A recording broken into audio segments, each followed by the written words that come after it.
Mystery blasts suddenly rocked Tehran just hours after Iran's IRGC captures key ships in the volatile Hormuz Strait.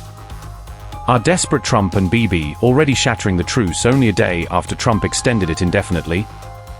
Has a humiliated U.S., reeling from its Hormuz blockade failure, shamefully reverted to relentless aerial bombings? A day after the extension of the fragile truce between the United States and Iran, reports emerged of a series of explosions in the Iranian capital.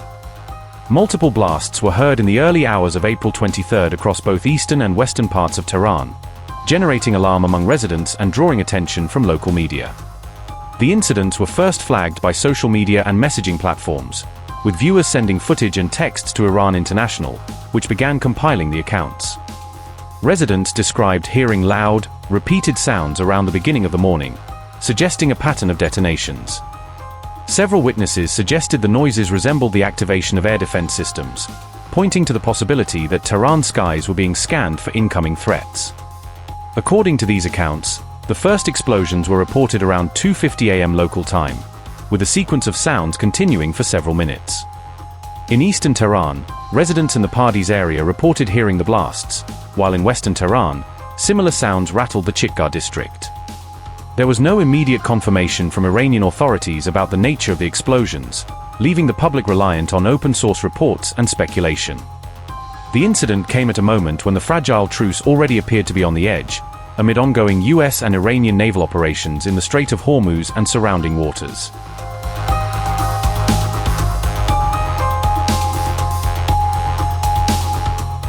On April 22, Iran released a video showing its naval forces seizing commercial vessels that it described as linked to Israel, increasing pressure in the Strait of Hormuz. The ships were accused of violating maritime regulations that Iran has imposed around the strait, according to a report by Iran International.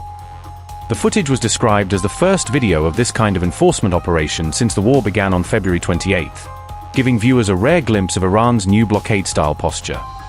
Iran's semi-official Tasnim news agency reported that the Islamic Revolutionary Guard Corps, or IRGC, carried out the operation, underscoring its role in controlling the waterway. Amid the ongoing standoff with the United States, Iran claimed to have seized 2 ships and taken them to its shores, portraying the move as a test of its authority in the region. This marks the first confirmed instance of Iran formally detaining foreign-linked vessels amid its own blockade of the Strait of Hormuz, crossing a threshold in the naval confrontation. The IRGC also issued a strong warning alongside the operation, emphasizing that it will treat any attempt to interfere with its control of the strait as a serious provocation. The IRGC warned that any disruption to order and security in the Strait of Hormuz would cross a red line, indicating that further incidents could trigger a more escalatory response. Reflecting these tensions, Brent crude prices climbed above $100 per barrel for the first time in about 2 weeks, driven by growing concerns over supply disruptions. The rise is being linked to the dual effect of the American blockade on Iranian ports and Iran's parallel efforts to restrict certain shipping through the Strait of Hormuz. Major economies are now drawing down strategic reserves and cutting consumption where possible in an attempt to manage the economic impact of the tightening energy squeeze.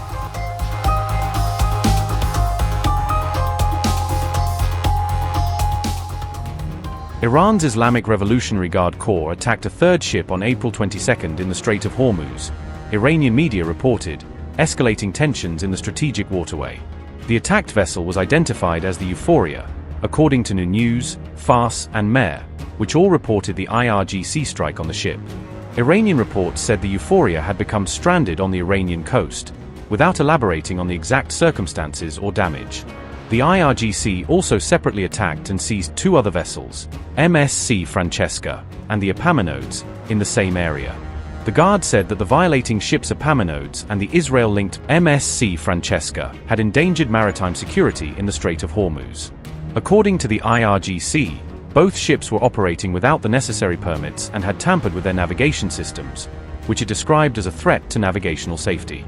These incidents came just after Trump, on April 21, extended the truce with Iran but refused to lift the U.S. blockade around Hormuz, keeping naval pressure in place despite the attacks.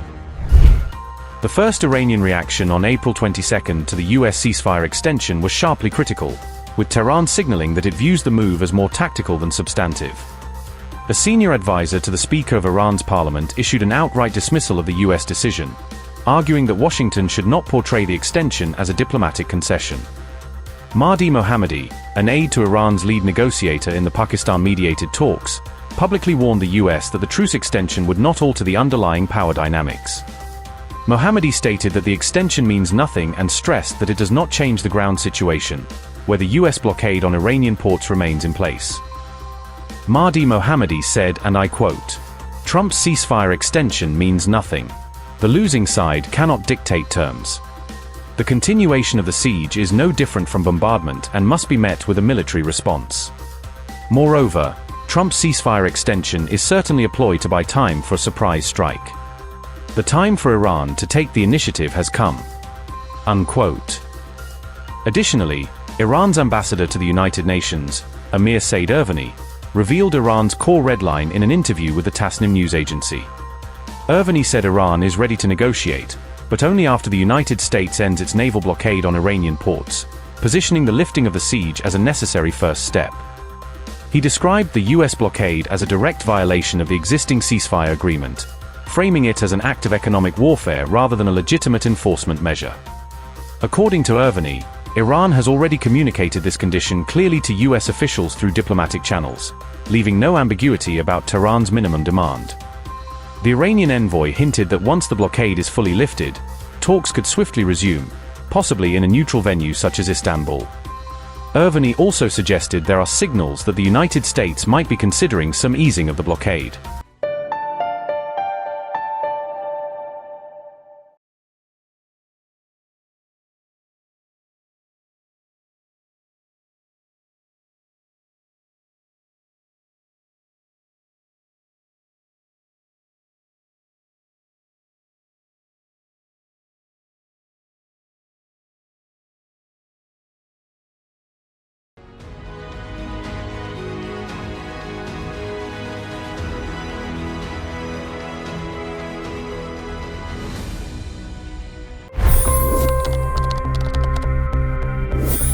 $25 crore गरीब गरीबी को परास्त करके बाहर निकले। For the good of our nation, let's work together and let's truly make America great again. The fastest news breaks. Requested PM saying that we will have to speak to Putin and to Zelensky. The biggest news makers.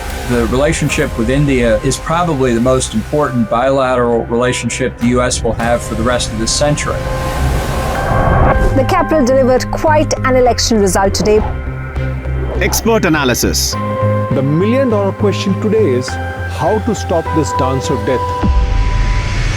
Ground reports.